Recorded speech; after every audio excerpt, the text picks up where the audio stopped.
Okay, it's now working. My very, very good dear friend and colleague, Ignat Solzhenitsyn, and I introduced him the other day as friend, pianist, conductor.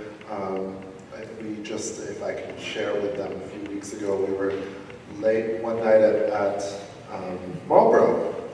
This only happens at Marlborough. I told you it's an alternate universe. Ignat came over to my house with pianist Yeva Yakubovich-Ute, who many of you have also heard play with me, and we sang madrigals. We sang 4-part madrigals with 3 people, with Ignat singing soprano. It was really something. We should have documented that. There are very few people on earth whom I know who are as passionate about music, and passionate about and curious about all things in the world and the way he ties things together culturally. Well, today, he is, of course, an artist. It's impossible to really shed that part of you, but he's also a son. And so this is going to be, I think, just something wonderfully personal. So,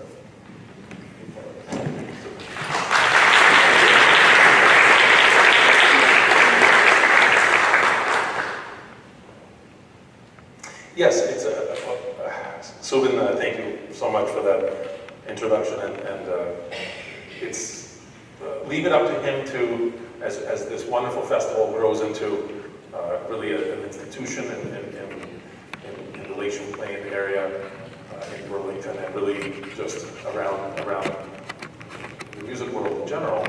Leave it to Subin to cook up always different aspects of ways that you can, as an audience, participate and be involved with what the festival is about and what really his vision of where, I think, what he wants to discover, and then what you and we, his fellow artists here in the festival, can discover with him. So a little bit off the beaten track, certainly for me and probably for the festival, to really get away from music, at least officially, and to deal with something related but very different. The works of my father, Alexander Solzhenitsyn. I will assume, for the purposes of our discussion, a certain knowledge on your part, probably a basic idea about his life, and just as importantly about Soviet reality, Soviet history. I assume that most of you will have that background, and indeed will remember many of these things in your own lives or in the context of your understanding of the world. To the extent that's not the case, you will forgive me and just roll with me, and I'm happy to answer questions, if necessary, along the way, if something really is unclear. But of course, afterward, any gaps to fill or things that didn't make sense, let's please discuss. Today, we won't focus, although again, I'll gladly answer questions on any topic, but on those works that Solzhenitsyn is probably best known for as one of the few titans of 20th century literature who both was willing and able to produce large-scale work. Of course, the 2 great novels, In the First Circle, Cancer Ward, and then the 2 great, even bigger works that defy an easy categorization, because in both cases he invented a genre that hadn't existed before, except in bits and pieces. The Gulag Archipelago, which he himself titled an experiment in literary investigation, because a true scientific investigation was not, of course, possible of the camp system under the very butchers who were continuing to administer not only the camps but the everyday lives of Soviet citizens. So the Gulag Archipelago, an eyewitness account, but one that's filtered through the prism of an artist attempting to make sense of the horrid evil that really defined the Soviet system. And then The Red Wheel, a work that seeks to understand and explain the Russian Revolution, the roots of it, the causes of it, and really even the facts of it, which again, because of Soviet misinformation and secretiveness and paranoia for most of the 20th century remained veiled to the eyes not only of Russians but of the citizens of the world. So The Red Wheel, The Gulag Archipelago, The Oak and the Calf, his extraordinary memoir that really reads like a detective story, because that's basically what his life was like. So that also is a large book, and those are, of course, the works that Solzhenitsyn that first come to mind when thinking of Solzhenitsyn. But today, both because they're less well-known, certainly in the West, and because I thought that they fit this theme of Subin's idea about this festival, this creative journey, this notion of how an artist changes or not from beginning to end, or in this case over the span of many decades. I thought that we would talk about these amazing little things called krochetki. Krochetki. That word defies an easy translation into English.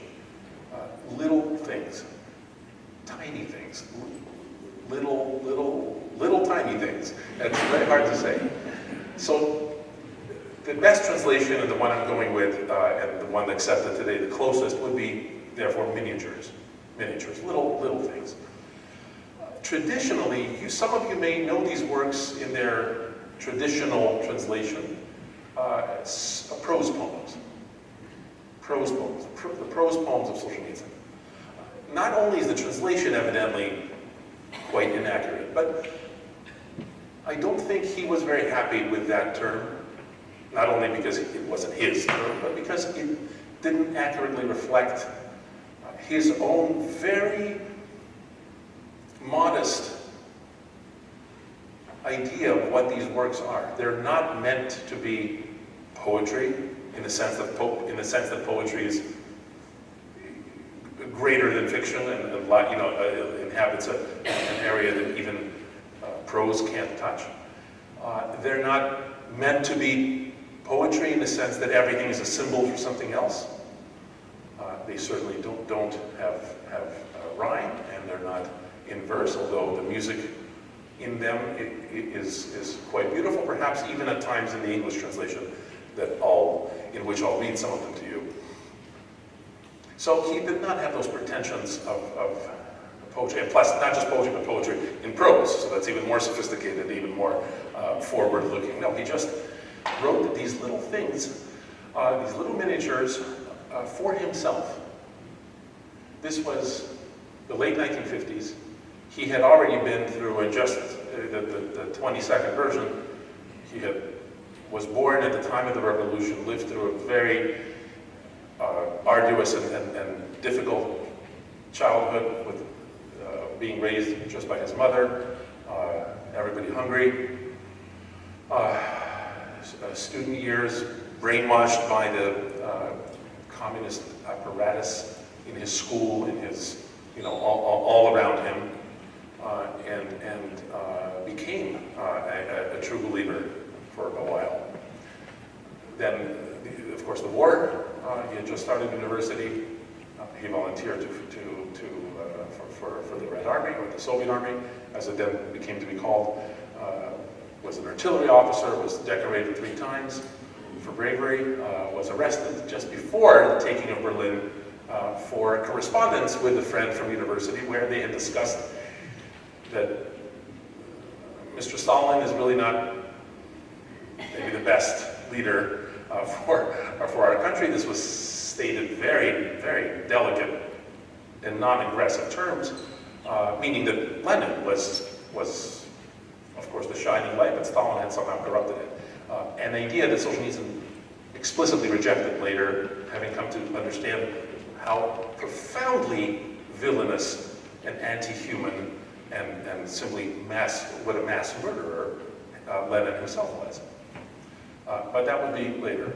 Arrested at the front, secret tribunal in Moscow for counter-revolutionary activity, which was that correspondence with his friend on the Romanian front, 8 years in labor camps and perpetual exile.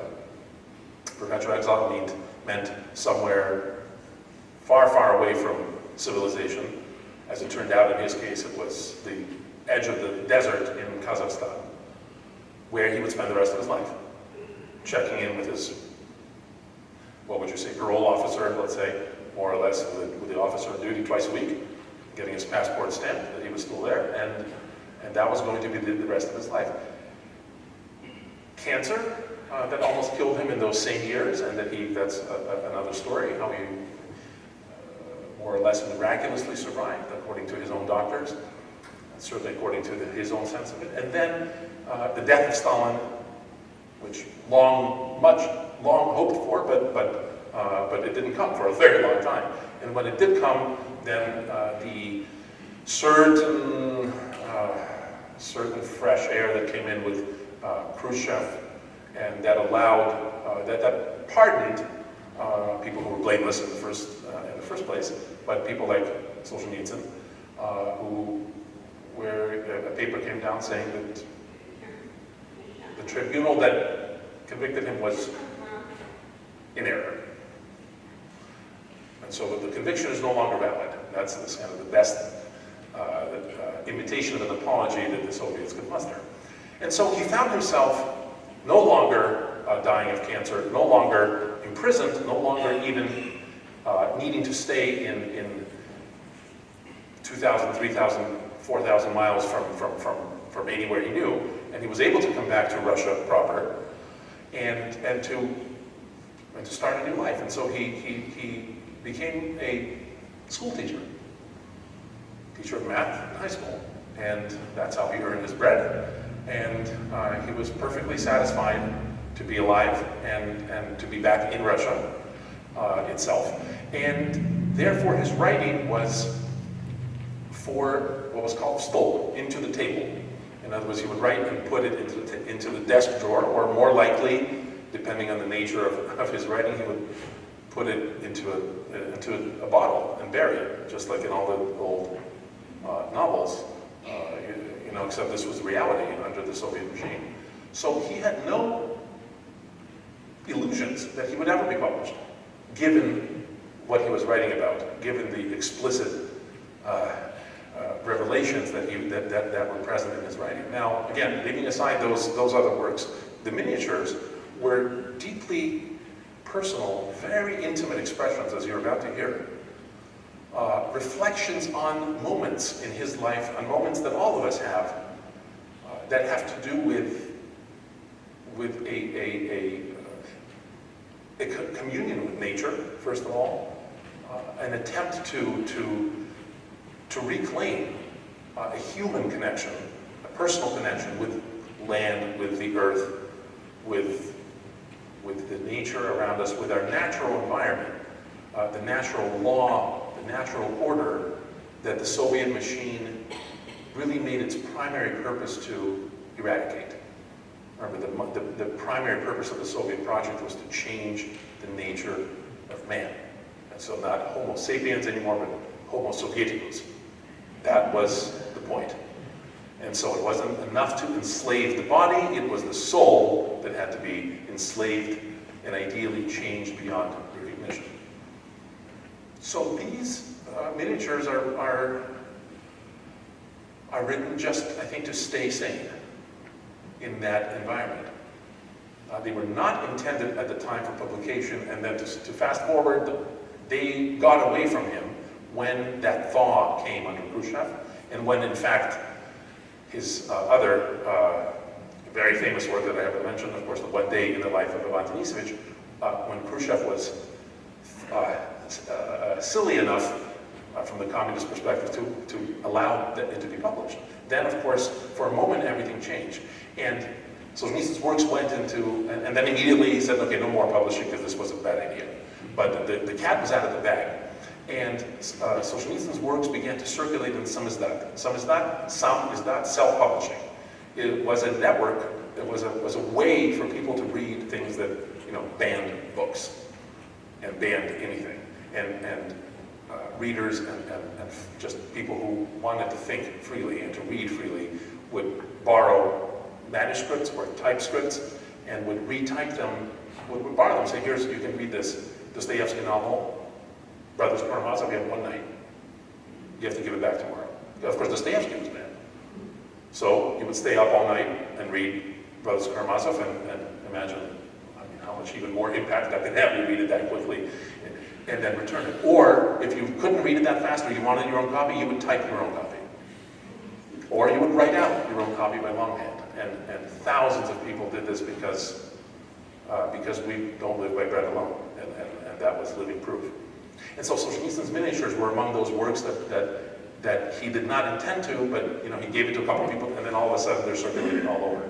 So then, once they were widely distributed, he did not object to their being published. But as I read them to you, and I will now read the first one, bear in mind that they are essentially personal, private reflections. And I'll start with the first. There are two sets. From the 1950s, I was just setting the scene for you, and then another set from much, much later, really a different epoch in his life, and indeed in our life as humanity, after the fall of the wall, after the fall of the Soviet Union, when he returns home in the mid-90s and once again feels able, once again feels desirous and drawn to write these little things. The first one is called Breathing. There was rain in the night. Clouds are drifting over the sky, and there is still an occasional sprinkle. I stand under an apple tree that is losing its blossom, and I breathe. The apple tree and the grass around it are saturated with moisture, and there is no name for the sweet and heady smell that intoxicates the air. I draw it deep, deep into my lungs. My whole chest tingles with the fragrance. I breathe and breathe again, shutting my eyes, opening my eyes. I don't know which way is best. This, perhaps, is the freedom, the only freedom but the most precious one, of which prism deprives us. The freedom to breathe like this, to breathe in this place. No food on earth, no wine, not even a woman's kiss is sweeter to me than this air, this heady, blossom-scented, rain-fresh air. So what if it is only a tiny garden hemmed in by 5-story buildings like cages in a zoo? I no longer hear the backfiring motorcycles, the howling radiograms, the crackling loudspeakers. So long as I can stand under an apple tree after rain and just breathe, it is possible to live.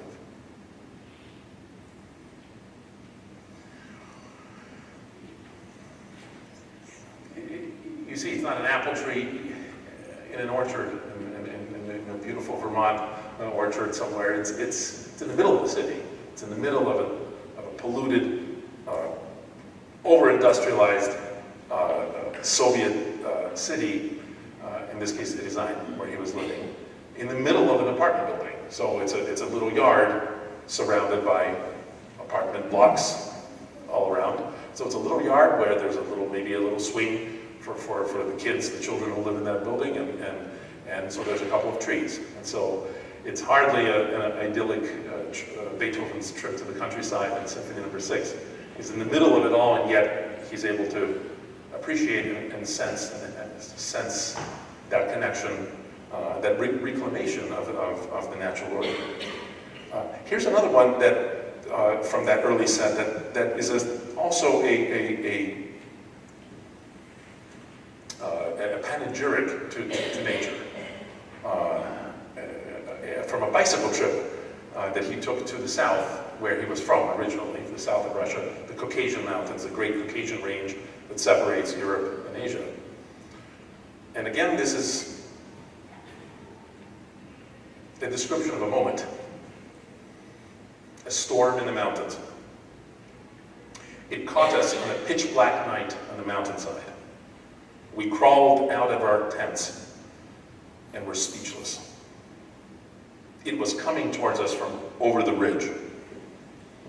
There was nothing in the world but darkness. No above, no beneath, no horizon. Then there was a rending flash of lightning. The darkness was divided from the light. The gigantic mountains of Belalakai and Zhuguturuchat stood out, and the black pines towering around us looked as high as the mountains.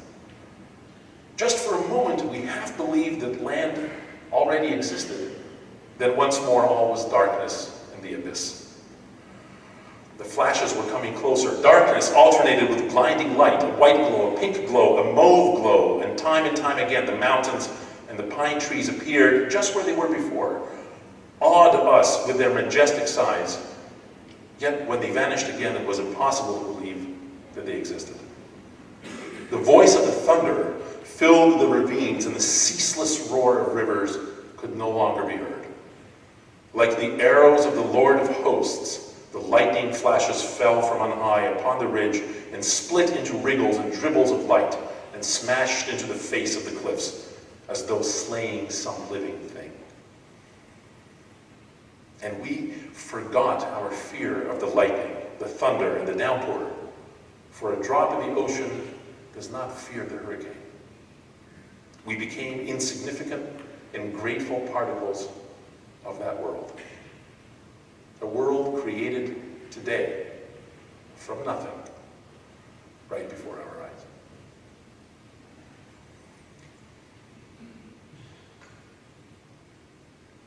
Now, as I mentioned, during the long years of exile in the West, including 18 years here in Vermont, Solzhenitsyn was highly productive, was able to write the majority of the Red Wheel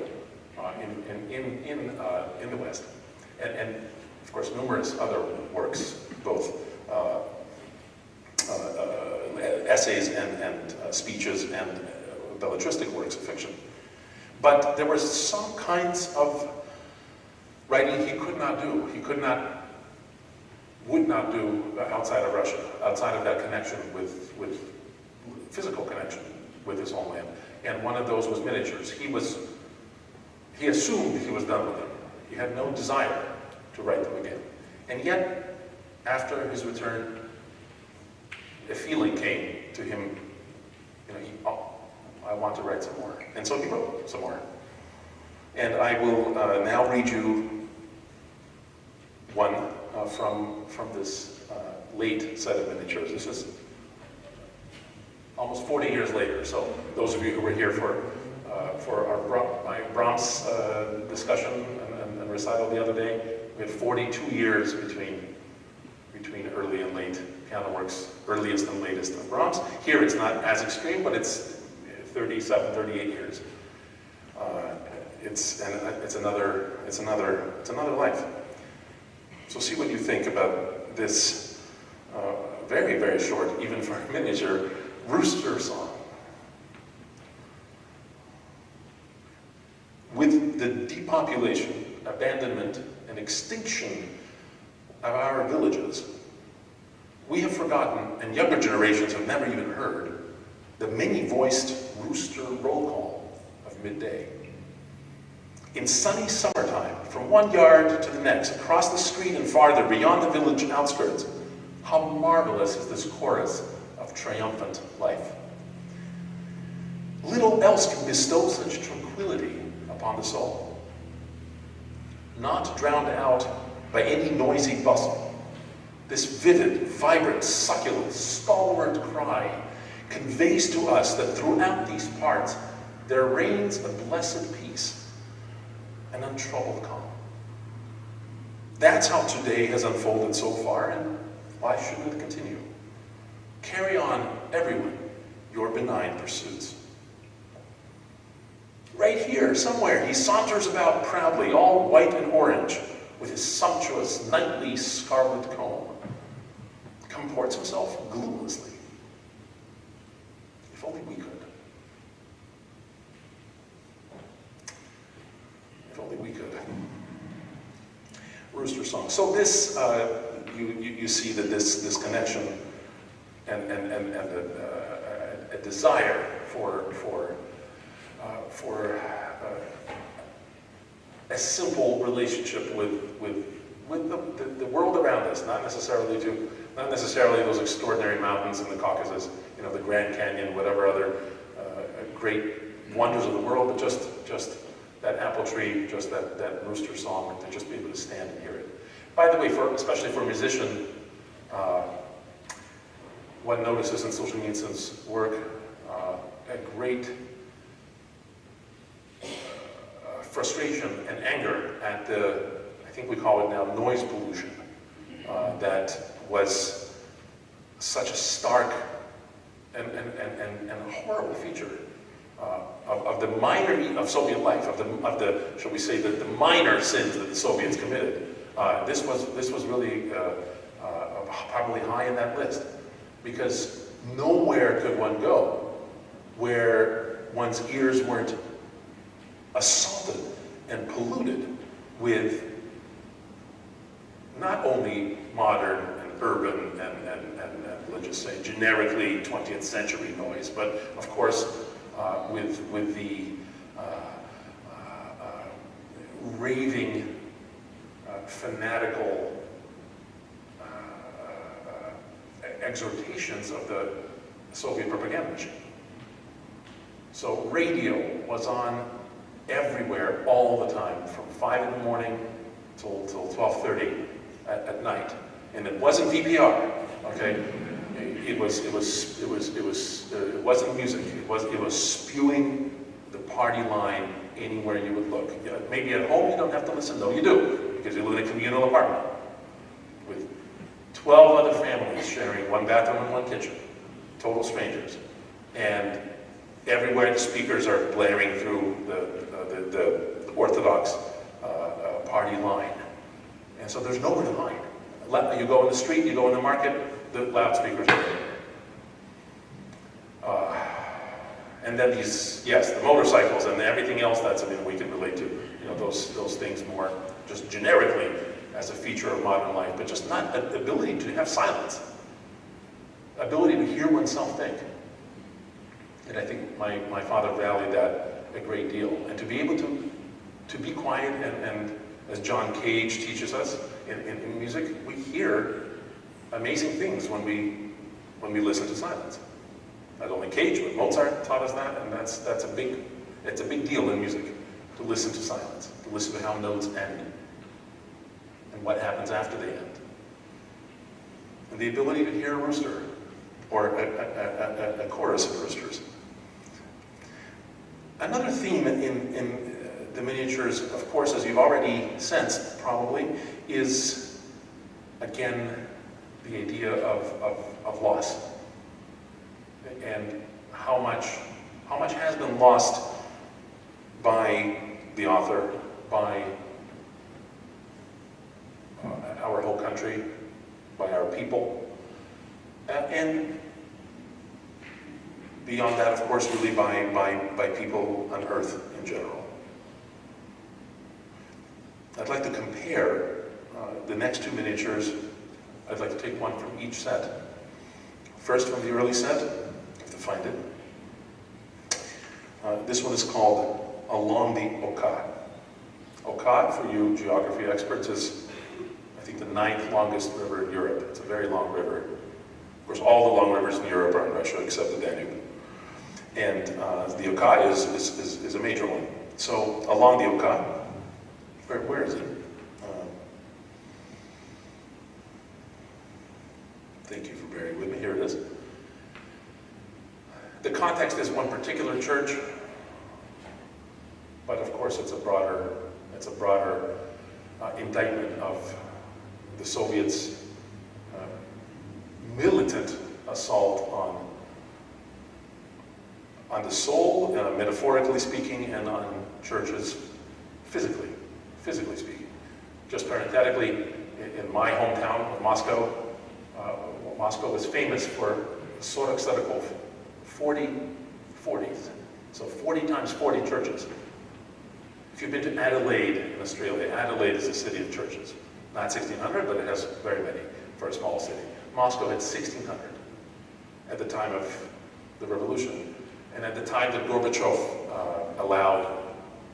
essentially stopped persecuting the church, one generation ago, if that, there were 57 out of 1,600 that were still standing, if I'm not mistaken, not to mention which were allowed to operate as churches. So again, it wasn't just we're not a religious regime. It's very much the opposite. We will destroy religion whenever possible. So this along the Oka is tied up with that, but with the general Soviet devastation as well. When you travel the byroads of central Russia, you begin to understand the secret of the pacifying Russian countryside. It is in the churches. They trip up the slopes, ascend the high hills, come down to the broad rivers like princesses in white and red. They lift their bell towers, graceful, shapely, lovingly carved, high over mundane timber and thatch. They nod to each other from afar. From villages that are cut off and invisible to each other, they soar to the same heaven. And wherever you wander in the fields or meadows, however far from habitation, you are never alone. From over the hayrakes, the wall of trees, and the very curvature of the earth, the head of some bell tower will beckon to you from Borky-Levetsky or from Lyubichy or from Gavrilovsky. These are all places nobody's ever heard of. That's the point. Just random little villages. But when you get into the village, you find that not the living, but the dead greeted you from afar. The crosses were knocked off the roof or twisted out of place long ago. The dome has been stripped, and there are gaping holes between its rusty ribs. Weeds grow on the roofs and in the cracks in the walls. Usually the graveyard has not been kept up, the crosses have been flattened, and the graves churned. The icons over the altar have been smeared by the rains of decades and defaced by obscene inscriptions. On the porch there are barrels of lubricating oil, and a tractor is turning towards them, or else a truck has backed into the church doorway to pick up some sacks. In one church there's the shudder of lathes. Another is locked up and silent. In another there are clubs, posters, let us attain high milk yields, a poem about the sea, a heroic deed. People were always selfish and often unkind. But the evening chimes used to ring out, floating over villages, fields, and woods, reminding men that they must abandon their trivial concerns of this world and give time and thought to eternity. These chimes, now preserved for us just in the olden chants, raised people up and prevented them from sinking down onto all fours. Our forefathers put all that was finest in themselves, all their understanding of life, into these stones, into these bell towers. Ram it in, Vita. Give it a bash, don't be shy. Film show at 6 o'clock, dancing at 8. Okay. The bell towers he refers to. He traveled, again, quite extensively in Russia after his return. Those travels in part inspired him, again, to write more miniatures. And so here is one called The Bell Tower from the 1990s, from that second set. Also difficult to read, difficult to hear, but maybe a little more hopeful than the first one. Whoever seeks to grasp, to compass at a glance, our Russian land before it is finally submerged, that's a whole other environmental issue, the flooding of plains. We hear about that in China, maybe, but in Russia it's a huge issue. So if you want to see what Russia looks like before it's gone, you should take the time to look upon the bell tower of Kalyazin. I didn't bring you a picture. I wish I had a picture, but even better, you'll imagine it as I read it. It once stood hard by the cathedral, in the thick of a flourishing trading town near the covered market of the Gostinny Dvor. and streets of two-story merchant houses ran down onto the square at its feet. And no prophet could then have foretold that in its 8th century of life, this ancient town, survivor of successive onslaughts by marauding Tatars and Poles, would be deliberately submerged at the ignorant behest of petty tyrants, leaving 2/3 of the town beneath the Volga. The Bolsheviks begrudged the money for a second dam, which would have saved it. 2/3 submerged? Why? The entire town of Volga is lying down at the bottom of the river too. Kalyazin, swallowed up like the fabled town of Kitezh, lies in 10 fathoms of water. And if you stand today at the river's edge, no effort of the imagination can raise this reluctant Atlantis from the abyss. But what survives of the drowned town is its tall, graceful bell tower. The cathedral was blasted apart or dismantled to provide the building bricks for our radiant future. Yet for some reason they didn't get around to flattening the bell tower. Didn't lay a finger on it. You'd think it was a protected building. And here it stands, jutting out of the water, its white brickwork built to last. Its 6 tiers tapering as they rise, 1.5 of them submerged. In the last few years, they have been tipping rubble against her sides to form a protective platform around the base. Here it stands, with no sign of a tilt or twist, thrusting heavenward the open work pattern of its 5 visible tiers, surmounted by an onion dome and spire.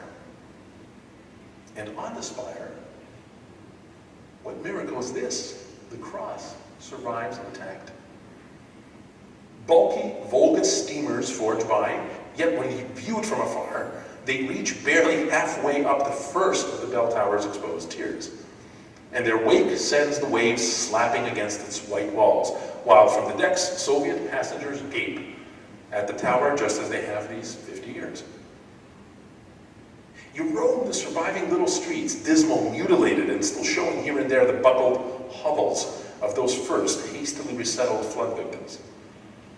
Along the false new embankment, the women of Kalyazin, devoted as ever to the renowned gentleness and purity of the Volga water, are trying to rinse out their linen. The ravaged town lingers on, a broken stump, more dead than alive, with but a handful of its once splendid buildings left intact. Yet, even amidst this desolation, cheated and abandoned as they are, people have no choice but to go on living. And where are they to live but here? And still, for them as for all who have once beheld this marvel, the bell tower stands. Like the hope we cherish, like the prayer we raise on high. No, the Lord will not permit all of Russia to be plunged beneath the waves.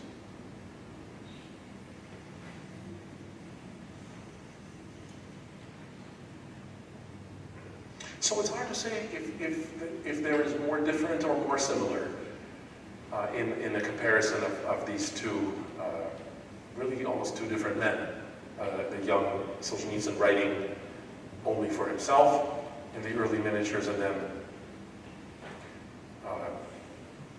the old man returned home seeking to reclaim his country again in some way, and hoping beyond hope that Russia has a future. Still very much an open question. We'll read you just a couple more of these so that you can make up your own minds about what's different and about and what themes remain the same. We talked a lot about nature, about human nature, of course, even more important in the end, certainly as far as what we can change and what we cannot change, and how we are to live our daily lives. Many astute and unique insights into who we are. Here is one of my very, very, very favorite miniatures from the early set, and it's called reflection in water. Very short. Reflection in water. On the surface of swift running water, you cannot make out the reflections of objects near or distant. Even if it is not muddy, even if it is free of foam, reflections in the ceaselessly wavering ripples, the boisterously shifting rays are deceptive, vague, incomprehensible. Only when from stream to stream the current has reached a placid estuary, or in still backwaters, or in small lakes with never a tremulous wave, can we see in the mirror-smooth surface the smallest leaf of a tree on the bank, every fiber of a fine-combed cloud, and the intense blue depths of the sky. So it is with you and me.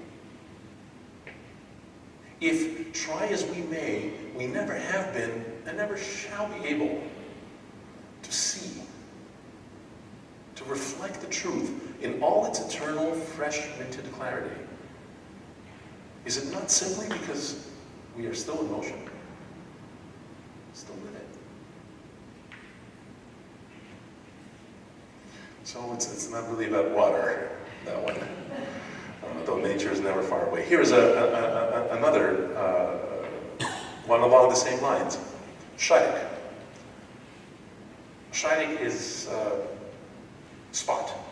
Whatever is the most popular dog's name in America, that should be the translation of Spot. Sharik. Sharik, every second family has a Sharik.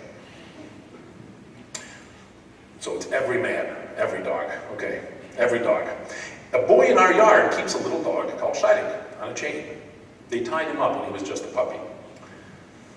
One day I took him some chicken bones while they were warm and smelled good. But the boy had just let the poor creature off his chain for a run. The snow in the yard lay thick and fluffy. Sharik bounded about like a hare, on his back legs one minute, on his front legs the next, rushing from corner to corner of the yard and back again with snow on his muzzle.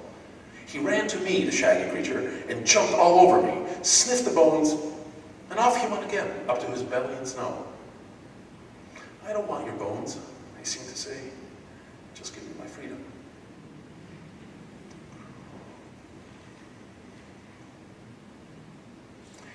And now, the contrast again with the late miniatures. I love this one because it's so honest and so personal. And of course, it's called Growing Old. And it's, I suppose, all the more so for me because it's my father. And because he's no longer with us. This is perhaps encapsulates one of the themes of these late miniatures, which is a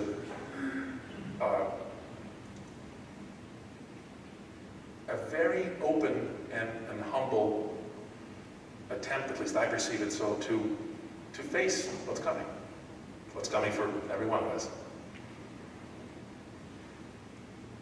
Growing old. For all that has been written about death's horrors, what an organic link death is in the chain of life when it comes without violence. I remember a Greek poet I knew in the labor camps. He was still in his 30s, but not long for this world. Yet his gentle, wistful smile betrayed no fear of death. This amazed me. But he told me, quote, before the onset of death, we go through an inner process of preparation. We grow and mature to meet it. And then it no longer holds any terror for us. Barely a year was to pass before, at 34 years of age, I experienced the same thing at first hand. That's the cancer. Month by month, week by week, as I drew ever nearer to death and adapted to it, my readiness and resignation outstripped that of my own body. How much easier it is then, how much more receptive we are to death, when advancing years guide us softly to our end. Aging, thus, is in no sense a punishment from on high, but brings its own blessings and a warmth of colors all its own. There is warmth in watching little children play, little children at playing, seeing them gain in strength and character. There is even warmth to be drawn from the waning of your own strength, compared with the past, just to think how sturdy I once used to be. You can no longer get through a whole day's work at a stretch. Of course, Father was a renowned workaholic and would work 16 hours, day after day after day after day. So for me, I can tell you this, for me to read this, you can no longer get through a whole day's work at a stretch, but how good it is to slip into the brief oblivion of sleep. And what a gift to wake once more to the clarity of your second or third morning of the day. And your spirit can find delight in limiting your intake of food, in abandoning the pursuit of novel flavors. You are still of this life, yet you are rising above the material plane. The shrill cry of the tomtits in the snow-clad wood in early spring holds twice the charm, for soon you will hear it no more. So listen to your heart's content. And what an inalienable treasure your memories prove. This is something the young are denied, but you carry them all with you unfailingly, and a living portion of them calls upon you each day during the infinitely slow transition from night to day and again from day to night. Growing old serenely is not a downhill path, but an ascent. But Lord, spare us from an old age racked by poverty and cold, the fate to which we have consigned so very, very many. So that's growing old. Of course, Solzhenitsyn really never is able, I think even if he would wish, but he can't, really separate his life from the life of his country. I say just parenthetically in a way that I have not seen personally in any other person to that extent. And so even in a piece that's this intimate and this almost revealing of his innermost thoughts and fears, but he's thinking, yes, I appreciate this growing old, but I'm growing old in comfort and in peace, that blameless, painless, and peaceful end for which Orthodox Christians pray in their liturgy. There's a reason that it's prayed for, because there are many ways to die, including violent ways, where presumably one doesn't have time for those kinds of, the luxury of those kinds of reflections. Well, let's see. I would like to leave some room for questions. There's a couple more I thought I might read. Let's look at our time. I don't know if you're listening very, very attentively.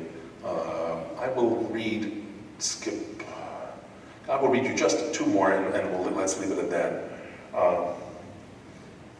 There was reference in this one to what you heard, that to the times of day, how night changes to day and day changes to night, and hidden amongst the second set of miniatures is a little trilogy, in my mind it is, about the times of day. Intended or not, I don't know. I never asked him. I wish I had. But nonetheless, I think of it as, and maybe I even read the three of them, but they are in order, but they're not together. So they go from one to another by skipping. The first one is called Morning, and the second one is then called Twilight. And then maybe I will finish with nocturnal thoughts. So morning, twilight, and night. Morning. What happens to our soul in the course of the night? Amidst the numb inertia of sleep, it seems to detach itself from this body, to soar free through vast, pure expanses, stripping away the petty, murky accretions of the past day, and even of whole years. It returns in pristine, snowy whiteness to open up for us the boundless, calm lucidity of our morning state of mind. What better moments than these for thought and reflection? Your perceptions seem unexpectedly heightened, as if you were on the brink of grasping something which you have never before, something which you pause motionless. Something seems poised to burst into growth within you, something hitherto unknown and unsuspected. Scarcely daring to breathe, you summon forth this radiant shoot, the white tip of a tiny lily, soon to pierce the smooth, unbroken surface of the eternal waters. These are moments of grace. Moments which raise you high above yourself. There is something incomparably precious that you are capable of discovering, resolving, conceiving, if only you do not ruffle or let others disturb the glassy calm of this lake that lies within you. But all too soon, something comes along to unsettle and disrupt that heightened sensibility, whether it be another person's word or deed, or some petty thought of your own. And at once, the spell is broken. That wondrous, glassy stillness and the lake itself have vanished in a trice. And all through the day, try as you might, you will not retrieve it, nor will every new morning bring it back to you.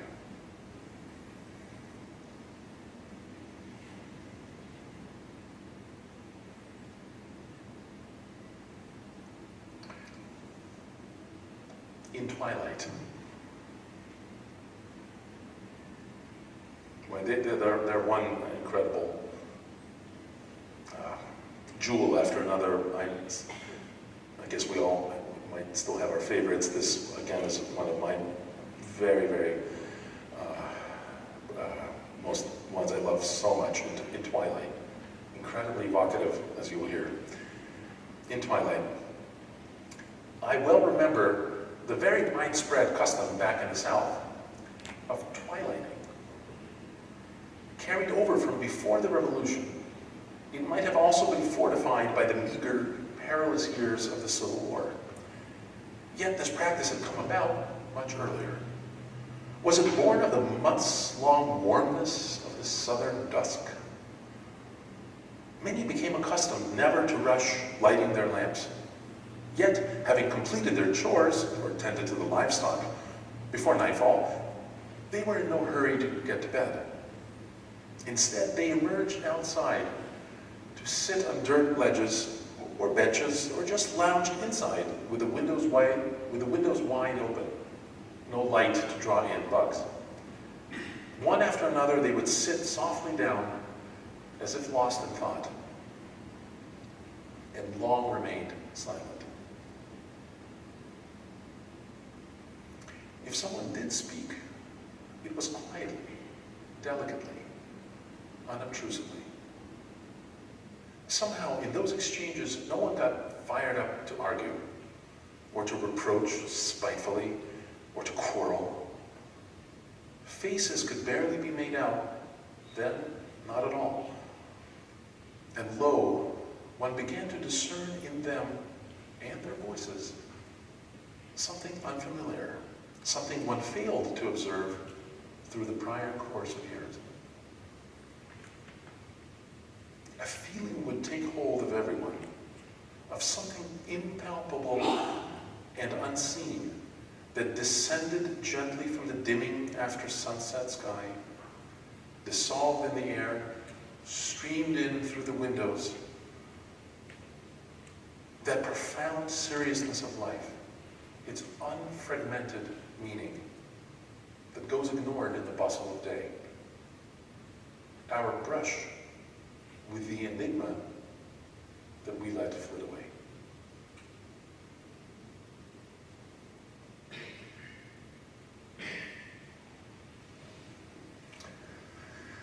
That's so beautiful, I don't want to even read nocturnal thoughts about after that, although it's also impressive. So look, I've read you, I don't know, probably close to half of them. You see how short they are, you see how full of substance and reflection and many hued meanings they are. So I encourage you all to if you wish, to read them through, sit down, and that takes, an hour to read all, there's 18 plus 14, so 32 of them, an hour and a half. But also to I think they really repay to open them at random and read one or two, and to see how we connect. We might connect with any given one at a different stage of our lives, at a given stage of our lives, just as we see here his different reactions and perceptions as he returns to this form after so many years. So I will leave it there, and I will gladly answer questions about these miniatures or whatever is your pleasure. So we need a brave first customer, please.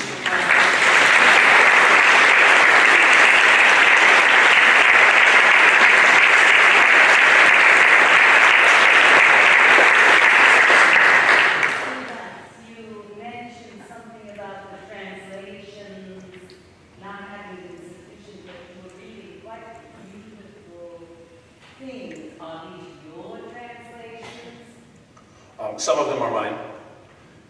Some of them are by a very great translator, Harry T. Willits, professor of medieval Welsh literature at Oxford, but a man who loved Russian literature and who was a great writer and a great scholar and a great translator. So whenever you see Solzhenitsyn translated by Willits, Harry Willits, that's kind of an imprimatur of excellence. Some of them were never translated before, or were not translated well enough.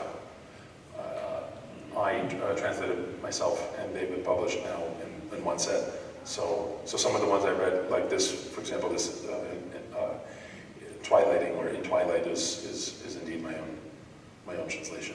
Translations are pale copies at best of the original. The ones by Willis or you are the ones that Well, I'm not putting myself in that category. As you know, I'm just a musician, but nonetheless, I do love language, and I love Solzhenitsyn's writing, and I know his writing rather well, and I felt able to contribute, at least to raise the bar for some of the ones that were out there. Another question? They are now published as miniatures. Both sets, just miniatures from the 50s, miniatures from the 90s. My understanding of Father Rose, he was great and brave exposing the dangerous inaccuracies of the Soviet system, and he came to this country to live, as you're well aware. My understanding is he also was not a great fan of American democracy. I was kind of wondering what he thought his idea of government was, and how close they might represent Putin's autocracy in Russia. Not very closely at all, as far as Putin. But you're right, Putin's autocracy. That's, by the way, a good description of it, because whatever it is, it's certainly not a totalitarian system as we had for all those years. It's a more traditional autocratic system, in fact, with many trappings of democracy, and so that's a good characterization. But as far as the other part of your question, yeah, well, there is a grain of truth in what you're saying, undoubtedly, but perhaps only a grain. or at least let me amplify it. He was an implacable enemy of the Soviet regime, of the communist system. Of course, that's a given. He was in no way an enemy of the Western system. In fact, he was a friend of the West. He, I think, explained it perfectly when he said, in the time of the falling dominoes of Vietnam and Laos and Nicaragua and Grenada and in Poland with martial law in 1981, and Afghanistan and Angola, and you all remember, many of you remember. He said, I am not an enemy of the West, I'm an enemy of the weakness of the West. And so he felt deeply concerned that the West, and America as the richest, strongest, we all know the leader of the Western world, was not up to snuff, was not, had forgotten the source of its power and its wealth, and was perhaps prepared to give it away, was perhaps prepared to lose it, or not prepared to fight for it. And so that was much of his criticism, such as in the Harvard address, the famous Harvard address of 1978, had to do with the West perhaps losing its bearings over the course of centuries, as a kind of big picture, as he saw it. And I think much of what he said rings even more true today than it did in 1978, while certain other aspects, such as the specific communist threat, obviously has collapsed. And so there's only 4 communist countries left in the world. But so that might be the best way to answer your question. But ideal system of government, I think he would echo as any normal person would. I think today there's not really a second answer to the question, and there's not, than Winston Churchill. That there is whatever's the correct quote, we hear it misquoted all the time. It's all probably misquoted, but it's the worst democracy, is the worst system, except all the other ones. So that's the only way a reasonable person can approach, certainly in our broadly speaking Western world, the world that came from the Judeo-Christian and Hellenistic values of the sanctity of the individual, the importance of the individual, as opposed to the collective. The collective. The individual is more important. Each one of us is sacred. And so from that point of view, democracy is the only way to go. The trouble is no one seems to be able to implement it particularly well. The ancient Greeks, for all the legends, the ancient Greeks struggled with a proper democracy. And we see struggles in it today in this country and others. So, but yeah, broadly speaking, there's not much to discuss there, I would say. Thank you. Sure. Insightful, educated. Sure. Yes. Did you say a word about your father's relationship? Sorry, we're going to take the microphone because these are wonderful questions. Can you say a word, please, about your father's relationship to music? My father's relationship to music, on his knees. He loved music so much, had a good working knowledge of music, as perhaps many of you do, those of you who are amateur musicians or you just professional listeners. He had no music education and no special music background, but he knew a lot of music. He knew what he liked and what he liked less, and what he liked more, and he was always open to discovering new things, and that was a wonderful part of our relationship, was really my bringing all kinds of new music to him, new music that he had not known, whether it was composers he did not know, new composers or composers from the past that he didn't, or aspects of a certain composer. For example, he certainly loved Schumann like anybody else, but he did not know the song cycles, which perhaps are in some ways the essence of Schumann. And so I know that I introduced him to to those great cycles, and that's was gratifying, not just because it's my dad, but it's anytime we can share great music, great art with a friend.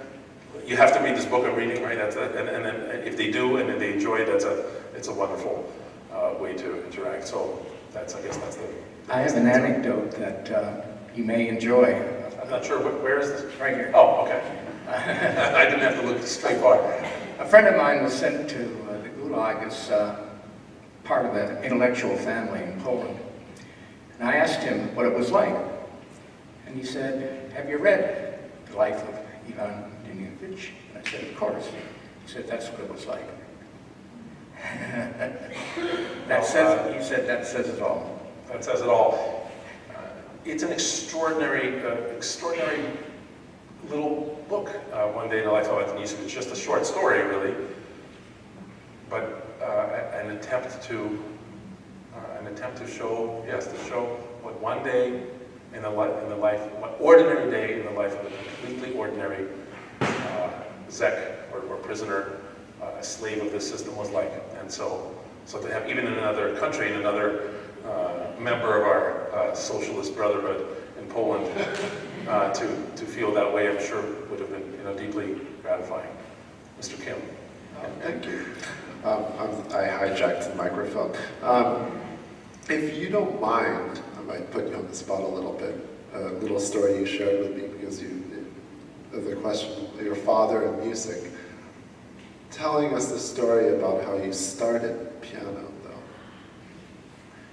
Because what I got from the story when you told me was that,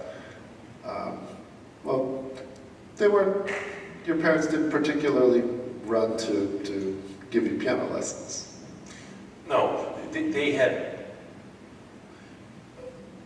love of music is one thing, and they both, and my mother also is a great music lover, but they both had seen many family dramas, really maybe tragedies, with maybe that's too strong, but these things can be very impactful. Children being absolutely forced to, not just to study music, but so many hours a day, and that's it. And the Soviet educational system, of course, was very impressive in many ways, but not terribly flexible. And that was just how it was done. And so for those who wanted or who persevered, great avenues opened up, but for many others, terrible. And so they thought, why should anybody be forced to study music? And therefore, they had almost a bias, not against music, heaven forbid, but against shoving the children into that area. So that was inherent in their. They weren't really thinking about teaching, about having us be taught. But I think what Sylvia is referring to, you can correct me if I'm wrong, is that our great friend, my father's great friend, Slava Rostropovich, the cellist and conductor, would visit us periodically here in Vermont. And he came when he was performing somewhere, maybe in Burlington, maybe at Dartmouth, maybe in Brattleboro, and he came and heard me tinkering on the piano, which was there because it came with the house, the old furniture that was there, and I was trying to do something, and he said, "Who's this teacher?" And I said, "Teacher of what?" He said, "Piano, who is Ignat's teacher?" And they really had no idea. And so Rostropovich left the next day, and so they opened up the yellow pages and kind of, this is to see who might be the musical teacher, and that is not, of course, the proper way to find a teacher. And so Slava came back again 2 years later, I think it was, and saw that I had made virtually no progress, and then he took it in his own hands and found me a teacher through his sort of sheer willpower and fantastic organizational ability. He took me to play for Rudy Circuit. And he said, "You teach him," and then the circuit did not teach me, which was good because he wasn't equipped or should have been spending his time teaching little kids. But he was very generous and kind with me and set me on the right path. But the one thing, since people are asking about my father in music, I do know that my first experience, first conscious experience, I should say, with the composer who would become, let's just say the composer I always come back to again and again, and the alpha and omega, as for many of you, I'm sure in this room, Beethoven. And my conscious introduction to Beethoven came from my father, because I had entered his study for whatever reason, and knocked on the door, and he said, "Come in," and I came in, and this music was playing LP or radio, and it was like nothing I'd ever imagined possible. And we listened together for a while, and then I asked him what it was, and he said, "It's Beethoven Symphony," and I wish I knew which one it was. I don't know which one it was, but it doesn't really matter, right? Because any one of those 9 is a kind of a direct express to bliss. So that's when I first heard the name Beethoven, and when I just snake bitten for life. So that I owe to my dad, a pretty big one. And sorry, I have just one more question relevant to this week and tomorrow. Was there a relationship between your father and Dmitri Shostakovich? And was there any kind of parallel in their trajectory because of history?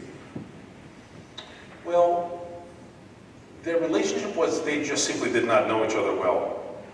They met 3 times. They had a great mutual respect, I think. I mean, I know.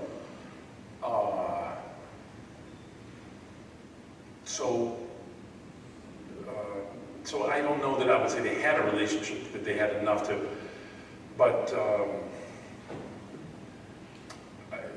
my father loved his music. Shostakovich wanted to write an opera on Matryona's home, which I haven't mentioned today, but is, well, now I have. It's, one of the very, very pinnacles of Solzhenitsyn's writing. There's just that little short story, true story, about a woman called Matryona, and Shostakovich he had begun work in the libretto, but was too ill and too sick and wasn't able to. Died a couple of years later, so it didn't happen. And I always wonder what that would have been like, a Shostakovich version of Matryona's home. As far as their parallel in their paths, the real distinction is that Shostakovich was a generation older. Only 12 years, I guess, so half a generation. But crucially, old enough to be writing in the most hellish of, amongst all the different Soviet hells during the 1930s. If there were temporal circles of hell, that would be the 9th circle. The 1930s. And so, Shostakovich came under such withering, as you know, such withering assault from Stalin directly, virtually directly, the editorial of Pravda. That's, if not written by Stalin, that famous editorial, Muddle instead of music, January 12, 1936, maybe off by a few days, but that was the right month. Nobody could withstand that kind of pressure.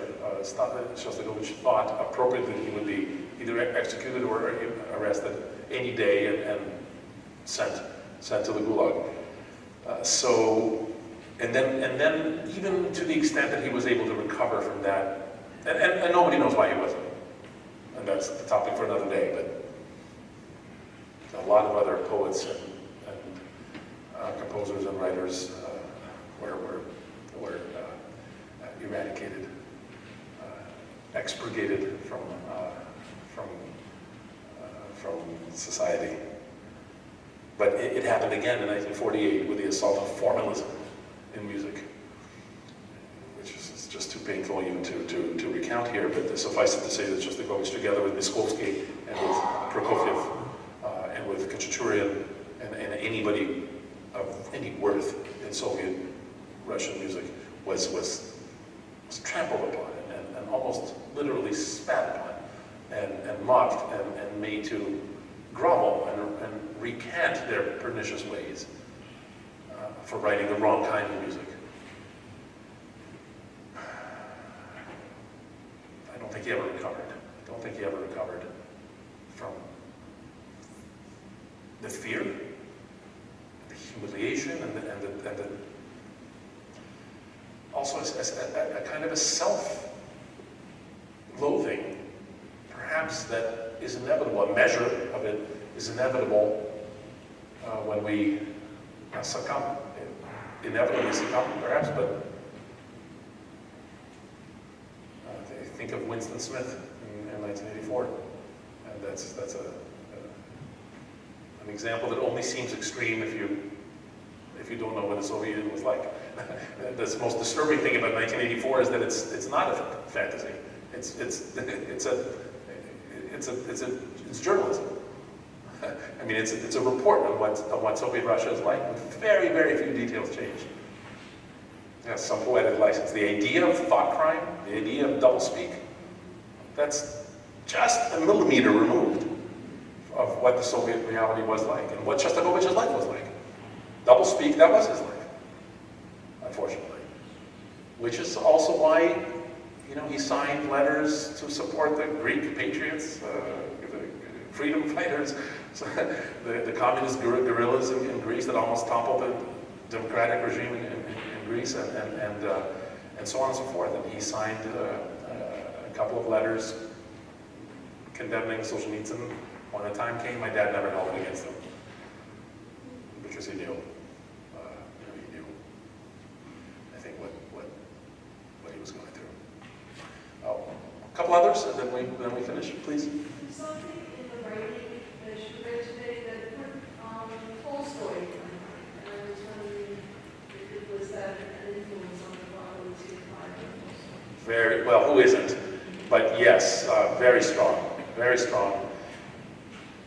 There were two books that, well, I just told the story of, or partly of, how I became a musician, but the story of how Solzhenitsyn became a writer is directly connected to Tolstoy. So your question is really apropos. He read at 9 years old War and Peace, and that was one of the two books he read. The other one was something you probably won't know, but they were memoirs of a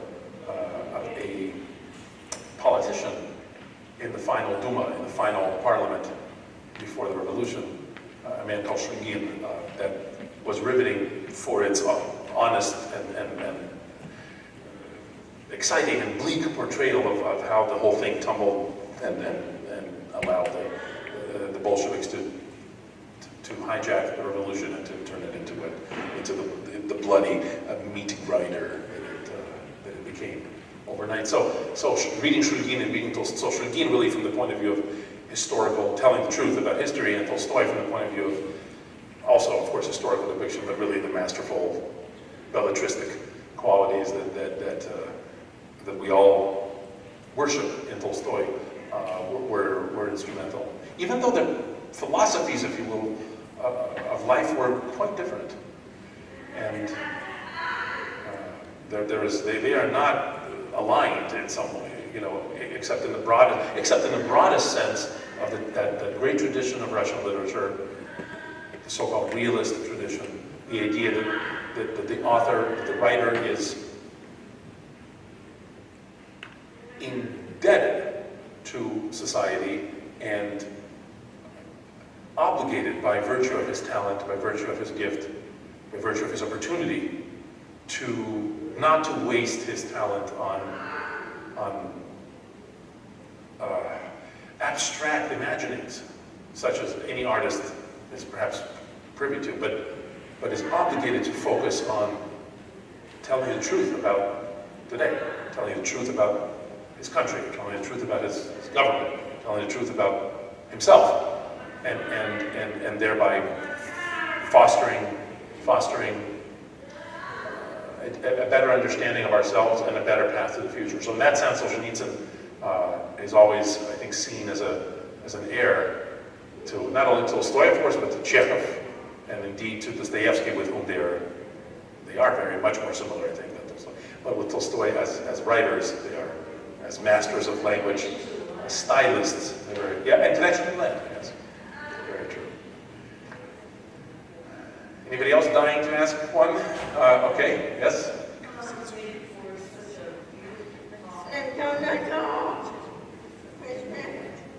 I'm wondering if your father shared the intensity of his life, gotten to know him more through the and if so, your perception of your miniatures, have they changed your view of music or how you approach music? Could you repeat the question? I will try. The second part of the question is whether the miniatures have changed my own approach to music in some way. And the first part of the question is, forgive me, it's a very good question, but I'll just say it again. Oh, yes, yes. Right. Let me just repeat, right, to what extent did my father discuss the complexities and of his experience with me directly, and to what extent, if I understand your question, to what extent did I learn it? Yes. It's an excellent question, and I would say that as any writer, as far as I know, and it stands to reason, he wanted to be read. And he was a little impatient with when people, including maybe his family, wanted a Cliff's Notes version. Because he put a lot of his blood and sweat and tears into his work, really all of it. And so I think he would always prefer, whatever the specific topic might be, but that people read first. Read and think, and then by all means ask a question or disagree or whatever the case might be. And so I think we were encouraged by my mother, you know, and probably by my father as well. I mean, it goes back to, you know, being just a young kid. I don't, you know, remember the details, but I know that we read Solzhenitsyn from an early age, and he read to us first, and also other authors, not just his own writing, but he read to us, and then eventually we would, you know, read ourselves. And I had many, many conversations with him, of course, on many of these topics: the war, the camps, the nature of the Soviet nature of man, and all those big questions. But I think, generally speaking, informed by not having already read and thought somewhat about what he had written. So I think, does that answer your question? So he was very open to discussing, but I think wanted to have some base of. And of course, if it was about somebody else's work, then again, it was to read it. If it was about another author that he and I had both read, and then that would be fine as well. And what was the other part? Oh, the miniatures. Well, I don't know specifically with music. I just thought that I just love them so much, and I find as I go through life that there is such wisdom in them, and such a personal connection to the moments that make life memorable, and that our life consists of so much blandness, I'm afraid. Even for those of us who do what we love so much, and still there's so much routine. There's so much that we wish we could cut, but that just makes up the basic days that turn into weeks and months and years. And so to have those moments that we can look back on, of shared joy, pain, beauty, I guess that's what we're left with. And that's how we remember those who have passed. That's how I remember my dad, is more than anything. Yes, I remember him generally, but I think what really means something is remembering moments, conversations, looks, just shared shared unsaid moments together as well. Yes? If your father's return to Russia, was he anticipating any change there versus when he got there? He was not allowed to go back, of course, for years and years, nor would he have gone back without his books being published freely in Russia. And this was, by the way, more than a writer's, an author's vanity, but it was, in a sense, the truest test that Russia was free. That Solzhenitsyn's books would be, or could be, seemed impossible. In fact, people thought he was a little crazy when he would say this in interviews, I'll go back when my books are published. Well, that's not going to happen, so what do you really mean? He said, yes, and he also believed he would go back. When, again, I mentioned Afghanistan, I mentioned Poland, and everything that was happening in this wave of Soviet expansion, the red wave sweeping across the world. And boy, it sure didn't, I remember it very well, even as a fairly young kid. It didn't seem very likely at all that this expansion would stop, that America would win, that freedom would win, broadly speaking, and that the Soviet regime would collapse, that the Berlin Wall would fall, that Solzhenitsyn would come. It all seemed like a fantasy. But he always believed it. He always believed it, that he would go back, not just through his books, but physically. And indeed, both things happened. So now, did he expect, well, that was the change he had hoped, that all of us hoped. I think that Americans hoped for. Right? I mean, that's the change that everyone wanted to see. Has it turned out the way that everybody hoped? No. And Russia is going through, as this gentleman referenced earlier, through a difficult period. And I don't want to have focus on that now, but it's a difficult time. It's a murky time for Russia. And so it's extremely important, I would just say, to understand it's nothing like the totalitarian communist past. It's to say nothing's really changed. Well, that's insane to say that. I read that in the Western press. I read that sometimes in the New York Times, I read in the Wall Street Journal. I think, what are you guys talking about? Have you been there? It's completely, it's a new world. Having said that, that doesn't mean that it's somehow just jumped through over all of its problems and it's just like here. Well, no, it's not. And when I read and hear, particularly in this election year, the very cynical wailings about American democracy, imperfect as it is, but again, I shake my head because I don't think that a sufficient percentage of Americans appreciates the stability, the adaptability, the freedom of this system, including to elect candidates that somebody doesn't like. That's the whole point. Then go vote for the other guy. Russia has the trappings of it, but is there a real democracy in Russia? As in a real alternative? You have an alternative. There's no question of a choice this year. I don't think a lot of people like the choices. But you have Trump, you have Clinton. It's not the same thing. It's definitely not the same thing. In Russia, you have Putin, but who is the alternative? The alternative is unclear. You have the old guard communists. Well, they will never garner enough votes to mean anything, thank goodness, at this point. And they don't have any solutions. I mean,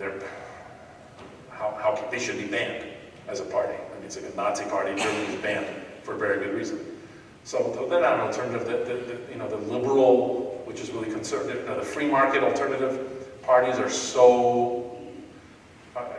They don't have a connection with people. They're not. So there's no real viable opposition to Putin, and that's one of the reasons he really does get 70% of the vote. It's not a joke. I mean, maybe he rigs 2 or 3%. There's clearly some rigging going on, but it's minor. It's not like he's getting 2%, but he's making it seem exactly. He's extremely popular, and partly it's because there's nobody else. There's nobody else. So it's a difficult time, but we hope that still there is a brighter future ahead. This may be my signal that we're way over time.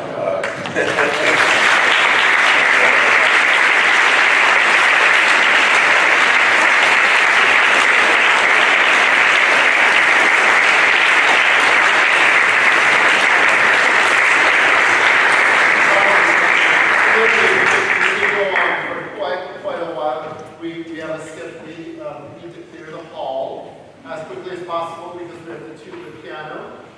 Perhaps you might catch Ignat out in the hall as you're exiting. Thank you for joining us today, and we'll see you tomorrow.